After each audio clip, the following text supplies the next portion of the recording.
All right, we are recording. All right, everybody, welcome along to the Cult Popture Movie Club. My name is AJ. I will be walking us through the movie club this evening. That's So actually let's all hold hands. Yeah, everybody hold hands. So this is a little special podcast we do with anyone who donates to the what's the tier? The Cult Classic tier on our Patreon. So if you want to be involved in this, if you're watching this later and want to be involved in it, then go to patreon.com/cultpopture and donate to our Cult Classic tier. And what this is that every month we randomly select a classic of the last at least 10 years that doesn't have a sequel. And we watch it and we get together and we talk about it. We have a wee chin wag. So do we want to go around and introduce ourselves and follow that up with our best Texas accent saying a line from the film we're going to be discussing? I'll kick us off. Yeah. My name is AJ, and it's hard to know how crime can be measured. That's the line I remember. It says measure instead of measure. Not bad. Nice. Vincent, you go next. My name is Richard, and I'm older. Oh no, I was already starting. Oh no. Go ahead, boy. Finish it. My name is Richard, and I'm older now than he ever was by 20 years.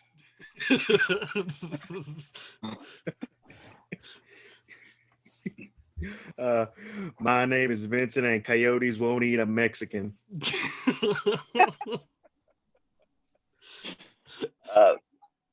My name is Brent, and any accent that I speak in is a Texas accent because I'm from Texas. So Remember that part of the film? Oh, God. And also, I don't feel like there's a lot of great one-liners in this, so I can't think of one off the top of my head. Sorry. It's not one-liners, but it's great like poetic monologues. Yeah. There's no in between. Yeah, let me do the whole coin flip scene for you real quick. Yeah. Mm. And Off you go. Jensen. All right. Okay. My name is Jensen, and if I don't come back, tell my mother I love her. Yeah. Yeah. Nice. Very nice. All right. So, Van Ness. That's your best Texan accent. We are talking to this month about No Country for Old Men, which is a 2008 drama directed by the Coen brothers, Joel and Ethan Coen. 2007, isn't it? Is it? 2007. Sorry, Yeah. I always think 2008 because it won the 2008 Oscar. Yeah, sorry. So yeah, won Best Picture at the 2008 Oscars along with Best Supporting Actor for Javier Bardem. And it was also it also won Best director and best adapted And screenplay. Yeah. And it was nominated for editing, cinematography, sound editing, and sound mixing. This is commonly regarded as the Coen brothers' best film. I've seen a lot of people call it that, as well as the best film of the 2000s. I've heard it called that as well, or at least one of them. And I've seen it a few times, and I really, really love it. And what does everybody else think? Should we do a run? Who wants to tell us in broad strokes what the movie is about? Does anybody want to volunteer for that very fun job? Yeah, I'll give it a shot. So Josh Brolin's character is like a cattle rustler or something. He's an welder. He used to be a welder. Yeah, but he's just kind of like a ne'er-do-well. It seems like he doesn't have like a real job. I don't think he's just always scheming is what kind of what it sounds like when he's talking to his lady, his wife, girlfriend, whatever she is. But anyway, so he's out running around and he comes across a plot device that has him running from Javier Bardem. No, he finds a suitcase with $2 million on it. Yeah, right. He finds a suitcase with $2 million in it, and so he starts making plans to, get away with it safely because it's very obviously drug money from a drug deal gone bad. And so he realizes he's getting followed, and basically that's the movie, is him trying to stay away from Javier Bardem, and also there's a police sheriff type person in Tommy Lee Jones who is trying to catch up and be involved. He doesn't really want to save, but he doesn't want to, he just wants to be the law. He's doing police stuff. Yeah. It's funny because whenever I recall this movie, whenever I'm telling someone what it's about, I go, oh, it's this sorrowful story about this police sheriff, and times aren't the same as they used to be. And I always remember it from Tommy Lee Jones's story, but he's in it for 20 minutes. Compared to everyone else, it's way more Josh Brolin is the protagonist, but the theme is communicated through Tommy Lee Jones. So I think I remember. Yeah, that it's no country for him. He's an old man. He's the titular old man, or the old men. He's what the title is referring to. His story arc is what the title is referring to, which is this very morose kind of sad theme that it feels like the world is getting too violent for old men, and at the start he talks about how some of the old time sheriffs didn't even carry a gun, and it's the world has changed so much and the crimes are so much more violent, and then of course I feel like the message of the film is almost no, this has been happening forever. This isn't just you.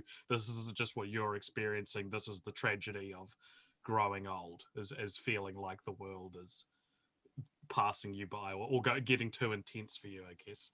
No longer a country for you. No longer a country for old men. Gonna keep milking that, Richard.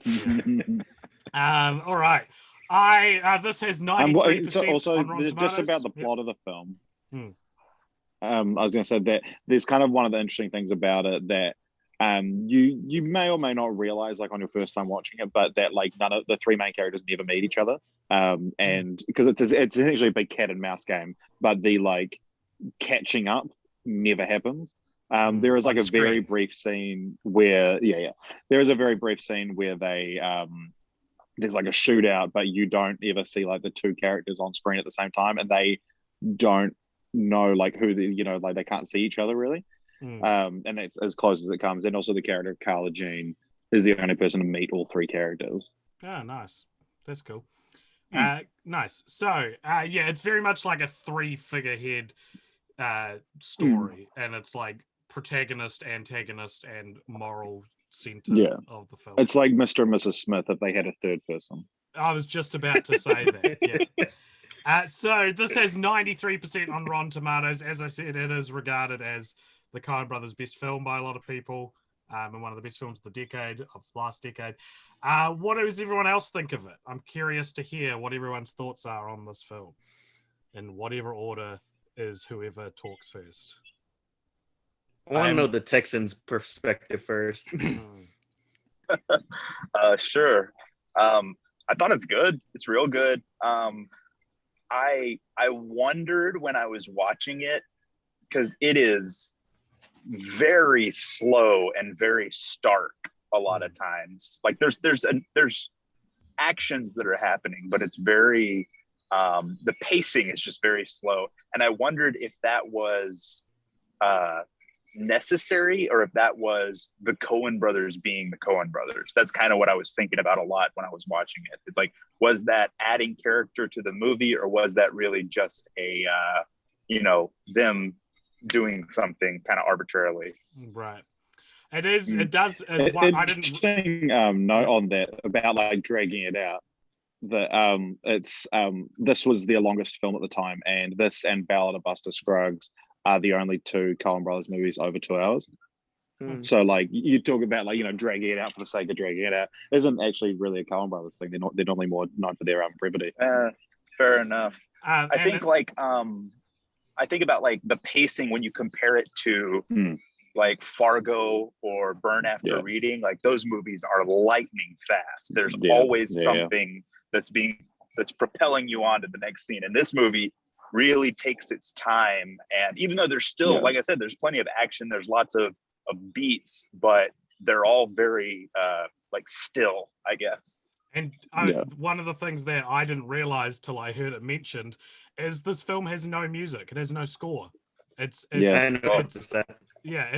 all just diegetic sound, which I think is almost entirely responsible for what you're describing, Brett. It's this cold, detached groundedness, especially like the shootout scene. That's like a scene which kind of like invites a score, and that doesn't have one, and it creates like this very quiet. It feels way more realistic to me, and way more like, if there was a shootout in the middle of the night in some nowhere Texas town, this is probably what it would sound like. No one would notice. No one would hear anything, because it'll be like, because Texas is just such an evil place. I didn't mean that, but so the gunshots and no bad night. The first time I watched this film, I didn't get it. I totally didn't get it, which is a common theme for me watching Coen Brothers films. But I've watched it maybe 3 or 4 times since. I just adore it now. I think it's so good. I agree that it's their best film. But yeah, what Vincent, what do you think of this film? This is my first time seeing it. And as far as other Coen Brothers movies, I've seen Big Lebowski and Burn After Reading, and I really like those. Whereas this one, I can't really say that I love, just because of the slow pacing. Like I like the slow pacing when it was like more towards a gunfight, whereas other times it felt like it was just I felt the dragging on. And I liked the character dynamic between of the three of them, like the cat and mouse game. But when the movie finished, I didn't really feel like Tommy Lee Jones's character really made an impact per se. It was mostly just Bardem and Brolin going back one another, and just Tommy Lee Jones just being shy of being able to interact with them. So then at the end, it's not really a country for him, is it? Yeah, exactly. Like I guess that is the point. Like he doesn't really have a place in the stakes, but like he tries to be. He's a presence with his wife, with Josh Brolin's wife, but not really with them. Like they're just back getting. That's an interesting point, Vincent. There's a really good lessons from the screenplay video on No Country for Old Men that I thought was really interesting. And it talked about a few things which I'll probably get into later. But one of the things it mentioned that I thought was really cool is that this is a movie about how the times are changing, right? Or at least that's Tommy Lee Jones's character arc.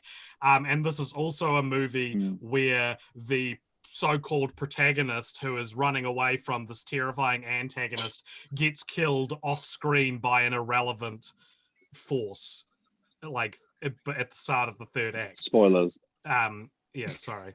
And in this video they talk about how like this is a metaphor for how it feels to be growing older, is that you are watching a story that, other than how it feels to chew 5 gum, very stylistic, it is following conventions, like a conventional 3-act structure, and then at the start of the third act it flips it on its head, and that's simulates the feeling of being old. It simulates the feeling of chewing 5 gum. The scene where he like walks in and sees Llewellyn's dead body. It's like how it feels to chew 5 gum. Yeah. All right, Jensen, what did you think of this film? I'm getting a little concerned because I keep coming into these classic films being like, all right, I'm ready to be wowed. It's going to be awesome. And I did not like it at all. And I'm starting to think that my taste. You leave me the keys. But okay, to be fair, I really enjoyed the first up until the third act. It started off super strong. It was funny. I was laughing at it.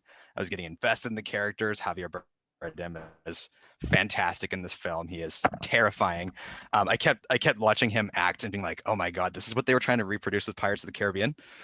Oh boy. It missed the mark so hard. Javier Bardem role since No Country for Old Men has been trying to reproduce this. I kept picturing him just being like Sparrow. But then The direction the movie took at the end, and the fact that it seems like Tommy Lee Jones is intended to be some sort of protagonist. It just didn't work for me at all. Like, the movie ended abruptly, which I know is intentional, but it felt meaningless. It felt empty. And Yeah, man. Get how I get that they're conveying those themes. But personally, I just did not enjoy where it ended up. I kind of went like, yeah. I wanted to see more movie, basically. I honestly think deeper. it's a movie that benefits so much from rewatching. Like, Probably. I had the exact same reaction as you when I first saw it, and in subsequent rewatches, I'm just like, I'm so in love with it. It's so good. But no, fair enough. I was thinking that because you were talking about how it's the plot, AJ, you were like that it's all about how he's getting phased out. I thought, like, my takeaway as I was watching the credits roll was what Jensen was saying, but as a theme, it is meaningless. Like, everything, so much of this movie is completely arbitrary. It's the flip of a coin, and so you see that through the death of Josh Brolin. You see it through, obviously, the coin flips that happen. Like, nothing really matters. Yeah, which is like, sad, but that's the point. That's what I felt like the message was. Yeah, Shiger, who is Javier Bardem's character, like, he nearly dies at the end by getting hit like sideswiped by another car, and it's like, that is also meaningless. Like, the Coen brothers, their style is sort of famous for being like very subtly fatalistic or very subtly divine, right? Like, nihilistic. No, yeah, but at the same time, there is a god in Coen brothers universe, right? There is a divine intervention or a divine force, and it's more prominent in films like A Serious Man, and or especially Oh Brother, Where Art Thou? It's very, very prominent, and in a lot of ways, No Country for Old Men is their most like atheist, but also their most theist film, I think, because it's like, is this karma that he gets hit by a car but then he doesn't die? And it's all sorts of karma. It seems to, and Tommy Lee Jones even mentions, like, right before the end of the film, he's like, I always figured that when I'd get older, God would come into my life. And so there's there's like a feeling of the absence of God, which is God as a character in itself, I think, in a way. Richard, what did you think? Because Richard, you famously rated this 1.5 stars on Letterboxd. So what did you think? Oh no. Yep.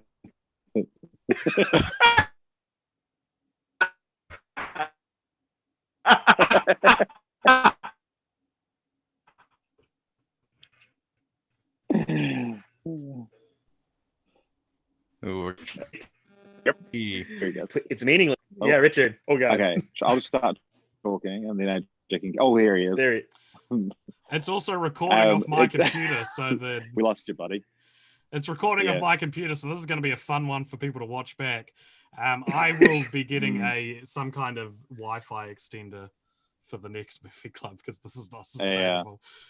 I asked what you thought of it, because you gave it 1.5 stars. Gave this 1.5 stars on.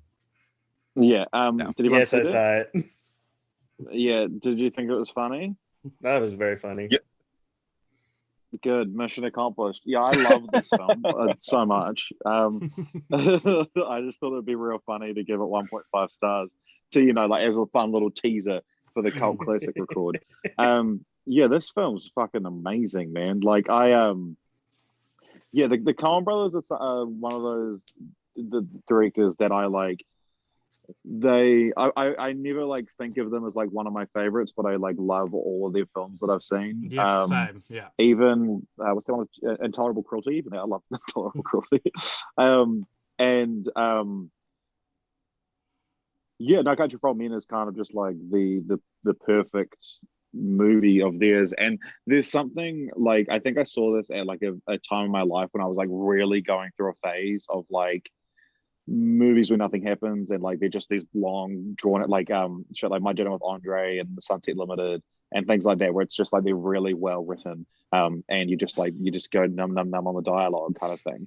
And so yeah, like for me, the Tommy Lee Jones speech at the end where he tells his wife his dreams, like I don't even know if I can articulate why I love that so much, but it's like, to me, that's like one of my favorite film endings. It's such an incredible, and like an ending a film, like an Academy Award winning film, considered one of the best films of the 2000s, ending it with "and then I woke up" is so funny. Like that's yeah. Yeah, it's probably an exercise that they were doing to see if they could get away with that. Yeah, it's a great film, and so obviously, you know, the kind of famous thing about this film was that, and this is where Jensen and I got our names on this record from, is that like it was the best picture in 2008 was like neck and neck between There Will Be Blood and No Country for Old Men, and this one. And it's like those are considered two of the best films of that decade, and they just happen to come out at the exact same time. Both have like kind of ambiguous titles that don't necessarily relate directly to the film and kind of fit the other one just as much, if not better. And yeah, they also both take place in Texas. Sorry. Yeah, and they were filmed next to each other, and there's a burning oil rig in a scene, and There Will Be Blood, and the smoke from that delayed shooting by a day for No Country for Old Men. But yeah, There Will Be Blood is a fantastic movie as well, and their similarities and their differences are like super interesting to look at, and I'm sure we'll roll it next month. I've never seen There Will Be Blood. I've never had an excuse to see it, so I would love to roll it. I think that'd be. I'd love to roll it.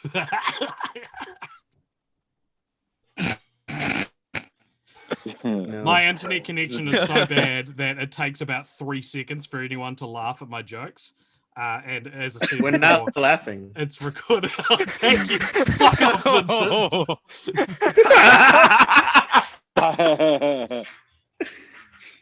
Anyway, hold on one second. The dog got it. The dog. No, that's funny. Let's take a little breath. Oh, okay. Oh God! Javier Bardem was behind him. What you doing out here? Oh, huh? Come on.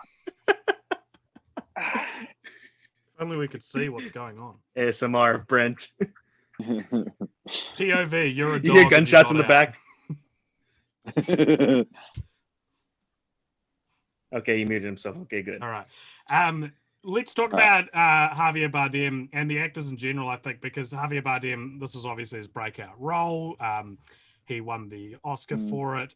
And there's probably the most famous scene from this film is the first coin toss scene with that old dude in the like gas station store, which I think is just one of the most tense, like scary, subtextually terrifying scenes I've ever seen. It's very clear. I saw this movie. I sort of half watched this movie when I was like 14. I think my parents got it out and they watched it, and I was like in the room and saw parts of it. And I remember seeing the scene, and like even before I was film literate, he's talking about killing him. He's saying, if you get the coin toss wrong, I'll kill you. And even though that's never spoken, and it's so God, it's you're so smart for a 14-year-old. I was so like, and yeah, he had just killed people, so obviously that's what he's talking about. It's the same guy from before. The performance. I've heard people say that like one of the most least talked about moments from that scene is the performance of the cashier and how good that is as well, which I think is a really good point. And because he plays this guy who's like the naivete of the citizens. Like, yo, what the fuck? The naivete of the like civilian characters in this is so like the last thing they expect is someone's going to kill them, but they still kind of suspect it. Like the first guy you see, the second guy you see Shiger kill is that dude he pulls over who up and like doesn't realize he's about to get his head shot with a air compressor. until he's Bolted. dead. He doesn't realize it, and he watches it get placed on his head, and the look on his face is just one of like, this is unorthodox, which is again sort of plays into the theme of no one being ready for. It's highly irregular. Yeah, exactly, right. And so the coin toss scene, it's just so excellent. And if you really want to, something that I think highlights how good it is, Kevin James has a series on his YouTube channel called the Sound Guy, which is he does an amazing job green screening himself into scenes from movies where he's playing the sound guy and like responds to the events of the film as the sound guy. And then he does the coin toss scene, and the scene is him standing in for the other guy, and he's like, "Oh, we can run some lines if you want." And it's the strangest, but also the most wholesome of all the sound guy videos because it's just him running the lines with Javier Bardem, basically. And then right at the end, he's like,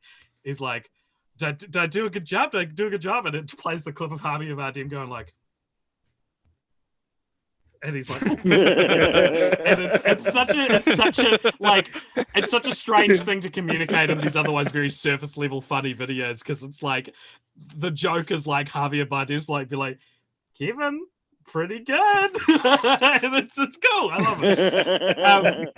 And so I love that scene. And last year I was a film tutor, and I had to get my students to recreate a scene from a movie. And so one half of the class got the all work and no play makes Jack a dull boy scene from The Shining, and the other half got this scene, and they found an actual dairy to film it in, and the shots are so funny because it's like very recognizably the coin toss scene, like in terms of the framing and the blocking, they've got it perfectly. But it's like, first of all, it's two 19-year-olds, and second of all, it's in like what's very clearly a New Zealand dairy. It's so funny. I tweeted it last year. I'll try and find it. We call convenience stores dairies. Sorry, by the way, that's important context. Well, Javier Bardem is a milk drinker, so that makes he drinks.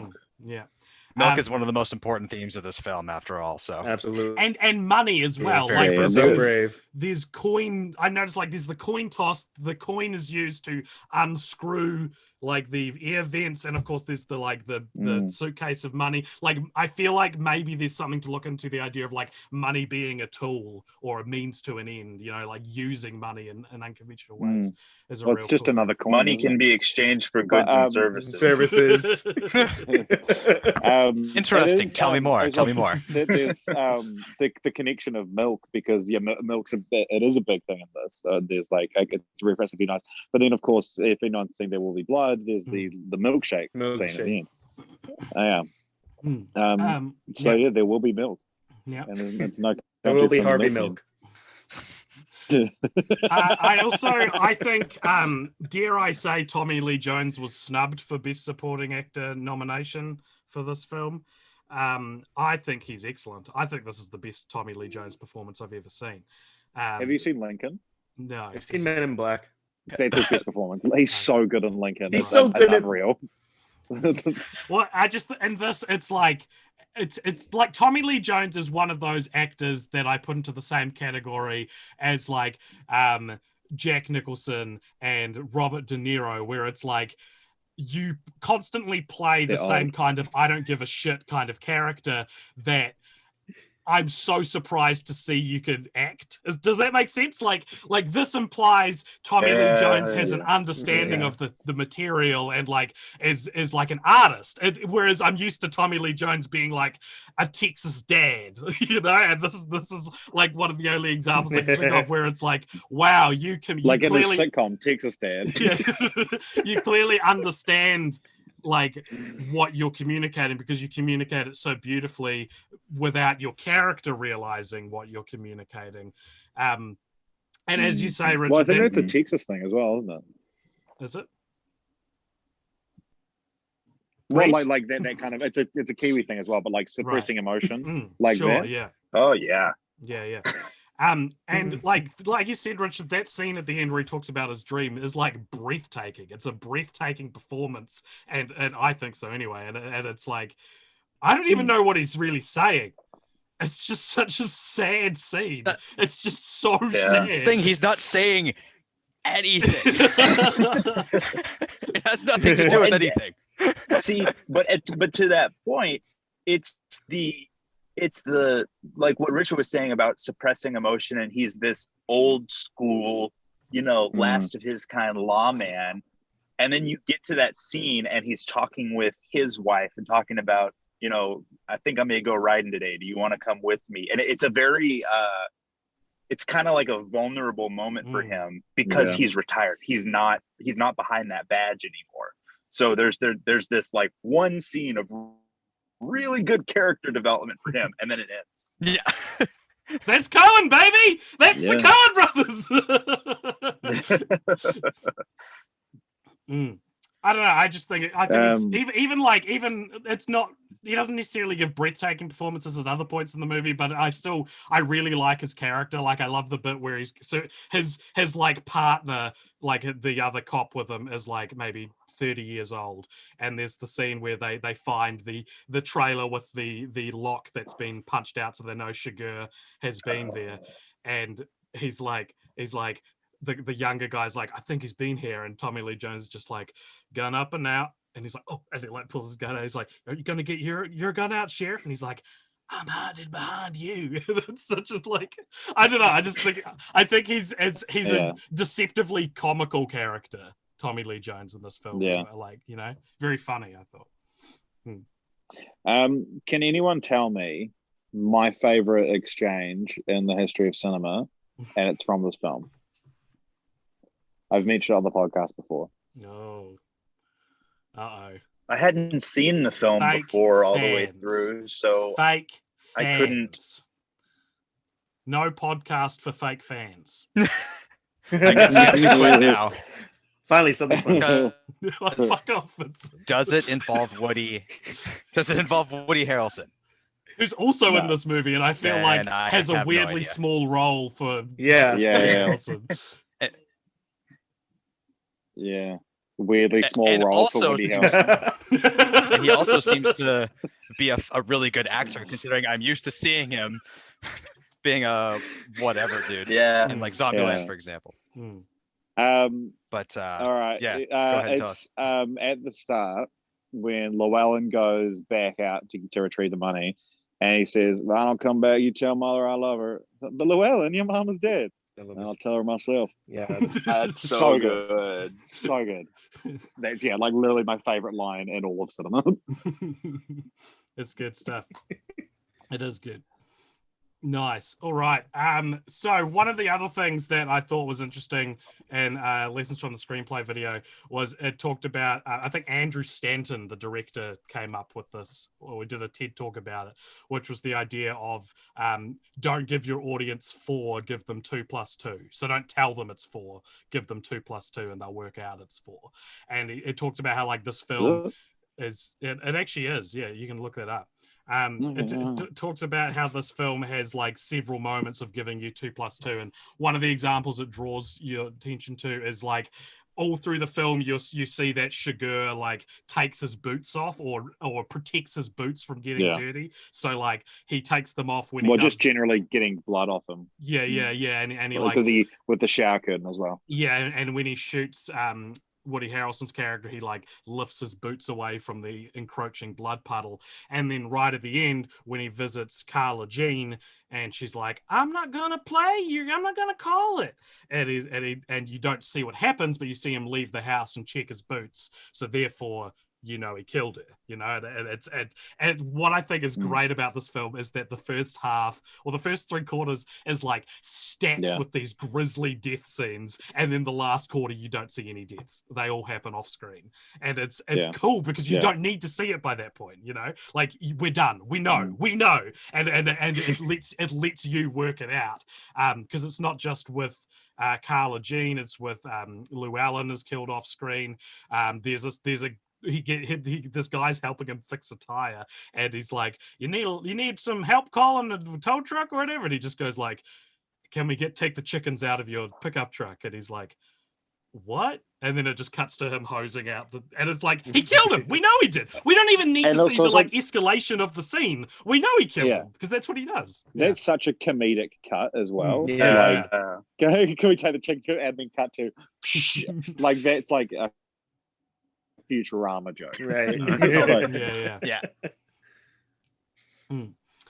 Sweet. Regarding what's his name, Shiger. Was anybody else? And this is my first time seeing the movie, obviously. Was anybody else getting weird echoes of Adam Driver's Kylo Ren? And by echoes, I mean the other way around. Do you think Adam Driver based his performance of Kylo Ren a little bit on this character, or at least attempted to? I think that it's almost the only one. like because Ben is like trying to be Kylo Ren.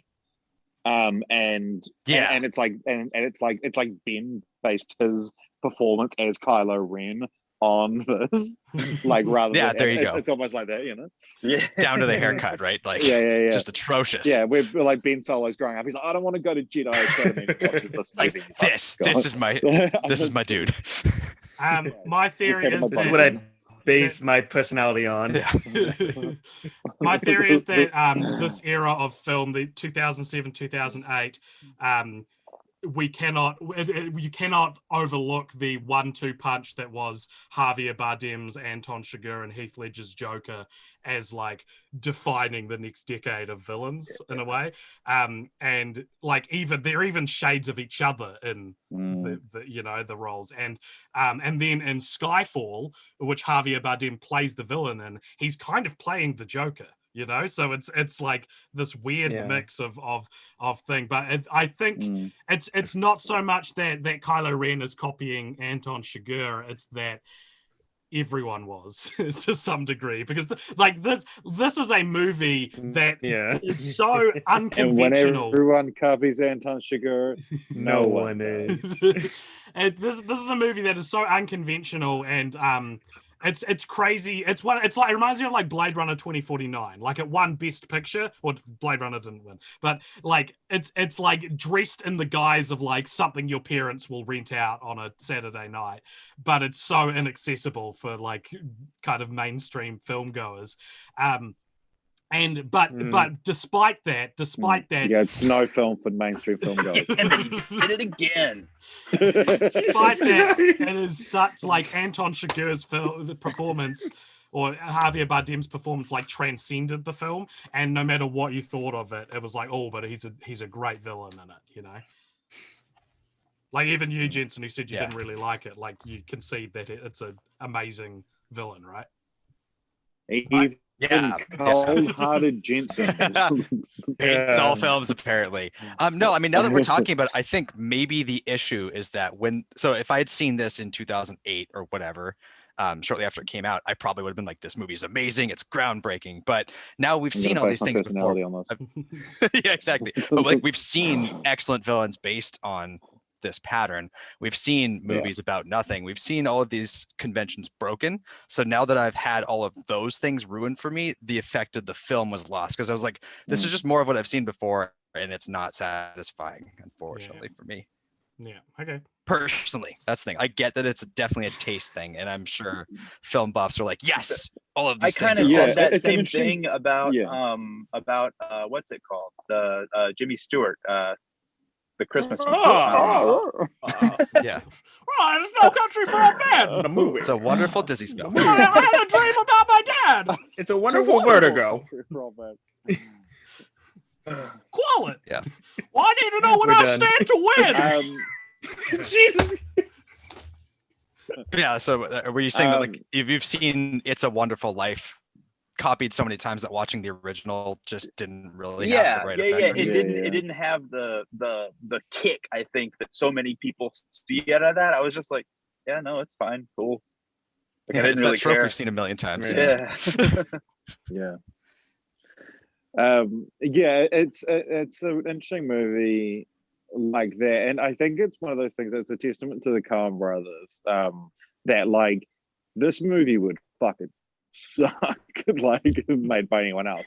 Like if this came out and it's like this movie, what happens? Not much really. Okay, like a main character, like has a real cool death scene, right? No, you don't see it. Like, and it's one of those things that the Coen brothers have this ability to kind of pull these things off, and it's Coen brothers adjacent. But like a perfect example of that is the ending of Fargo season 2. I won't spoil it if you haven't seen it, but if you have, you know what I'm talking about. That it's like this thing that should not work at all. But it's like, yeah, man, it's signposted. It makes sense, even though it's completely world breaking. In any other TV show, you'd turn it off and say it's jumped the shark. Yeah. I do want to talk about Fargo a little bit, if I may, because there are like heaps of No Country influences in the Fargo TV series. In fact, like the Fargo TV series, each season of Fargo picks 3 movies. Oh, there you go. No Country, so it's not even. Yeah. It's not even something I've picked up on. It's something that's been confirmed. It's something they announce each season. Okay. The first season I think is the only one actually based on Fargo. The other one's like pick 3 Coen brothers movies. That makes sense. Because I've started to my faith in the Fargo TV series has started to dwindle. I think it's really interesting watching a very good storyteller. Noah Hawley is the showrunner for Fargo. I know I kind of want to make a video about this, but I think Fargo's maybe not popular enough of a show for it to be a popular video. But it's very interesting watching an accomplished storyteller try and replicate the Coen brothers, because I don't think he can do it. Not consistently. And so often in Fargo, I feel disappointed by the events or conclusions, and then I'll go and watch a Coen brothers movie where the exact same structured thing happens and be like, that was amazing.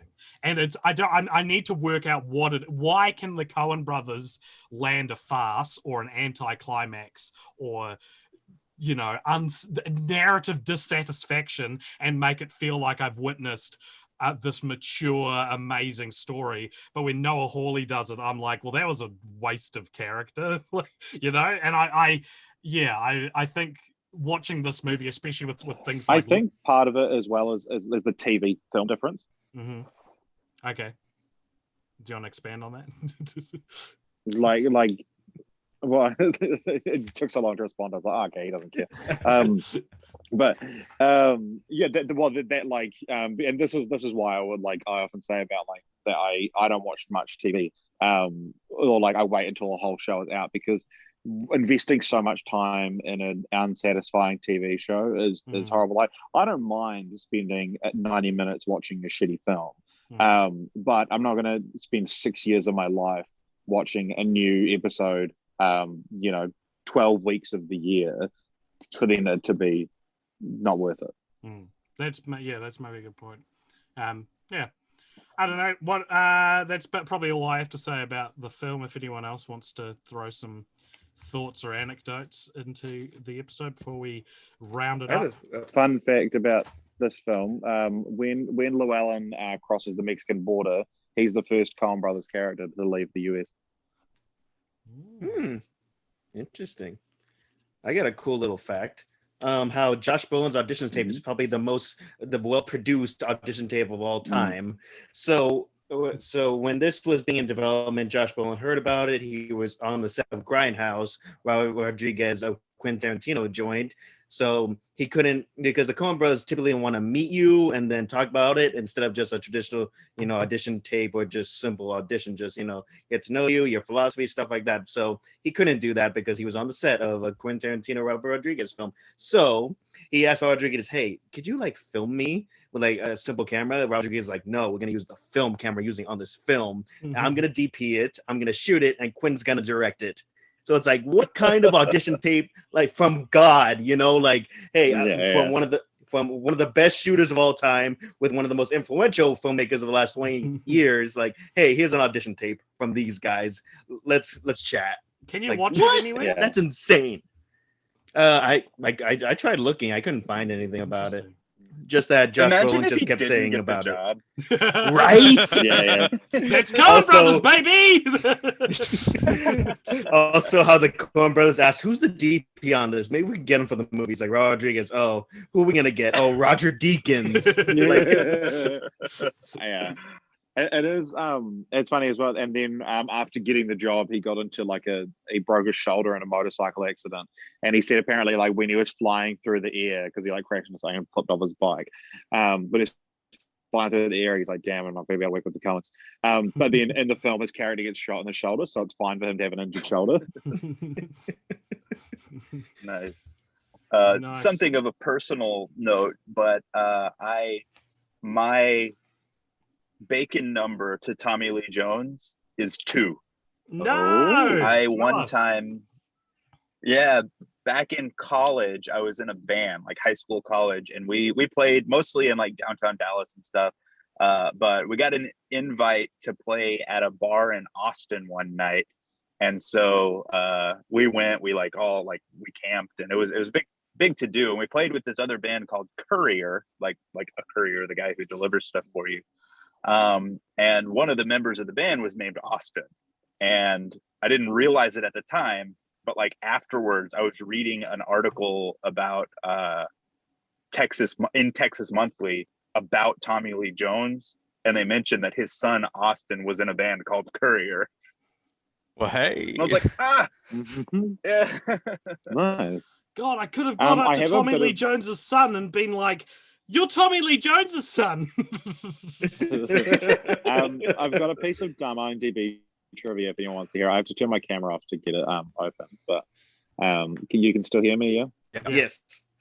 Okay, so both stars of the movie, Llewellyn Moss and Anton Chigurh, have deceptively pleasant names. Llewellyn has an androgynous name, a name that even sounds gentle and female at first blush, but the character is anything but gentle or sweet. What? And Chigurh's name sounds like sugar, even though his character is anything but sweet. He's one of the most vicious and psychopathic characters in film history.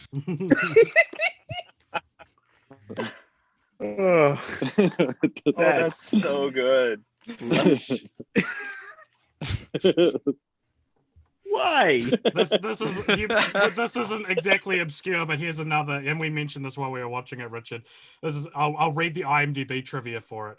Ironically, 12 years before this movie came out, Jones starred as Two-Face in Batman Forever, another psychopathic mass murderer who would flip a coin to decide his next victim's fate, much like Chigurh does in this movie.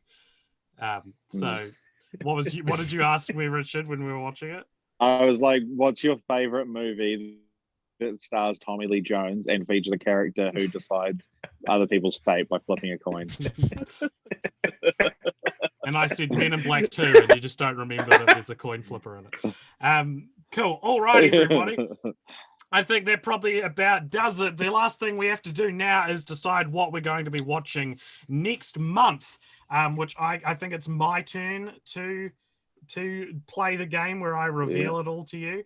I didn't add a film. Let me have a look at what came out in April 2011. Ooh. Films. Your Highness. I'll add Your Highness to the list. All right, so for those of you watching at home, the way this works... Have you guys seen that? It's so bad.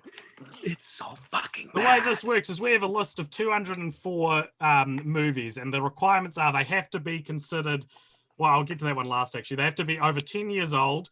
They have to have no sequels, and they have to be either considered cult classics or be 10 years old and came out the same week that or the same month that we have come out. They have qualified for the 10-year thing since we started Cult Classics. Yes. So if it's basically a list of we're probably going to get a cult classic, but there is a chance that we could get Gulliver's Travels or Yogi Bear, and that's the gamble. And the longer it goes on, the longer it goes on, the higher the risk.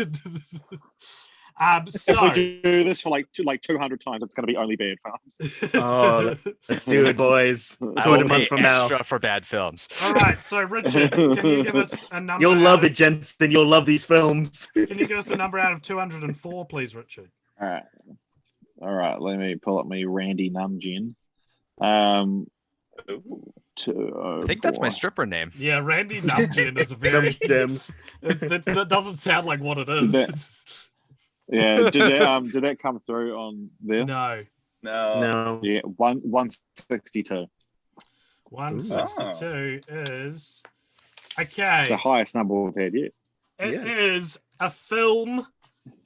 It is a. What do you want to know? It's a biopic. There will be blood. It's not. There will be blood. It's a biopic. It is directed by a very famous person. Is it a musical biopic? No. Is it Lincoln? No. It is What other directed. films did we discuss? It is directed by Martin Scorsese. It'll be our second Martin Scorsese film for Movie Club. Raging Bull? It's not Raging Bull. Doesn't have De Niro in it. Isn't a crime The movie. Aviator. Catch Me If You Can? It's not a. What'd you Wait, say, no, Richard? he didn't direct that. Never What'd you mind. say, Richard? The Aviator. It's The Aviator. The Aviator. We're watching The Aviator. For fucking ages. Nice. There All we right. go. So Very join us nice. next month It's for directed the. by a very famous person. That's such a funny. Well, I don't know who Jesus directed Christ. fucking My Left Foot. I don't know, but calling him like not even a very famous director, like he's a very famous person. He is a very famous person. There's like 10 famous directors, and he's one of them. He was in Shark Tale. Yeah. It's his All right, highest everybody. grossing movie. Thank you very much for watching, if you watched it, and thank you very much to our patrons for joining.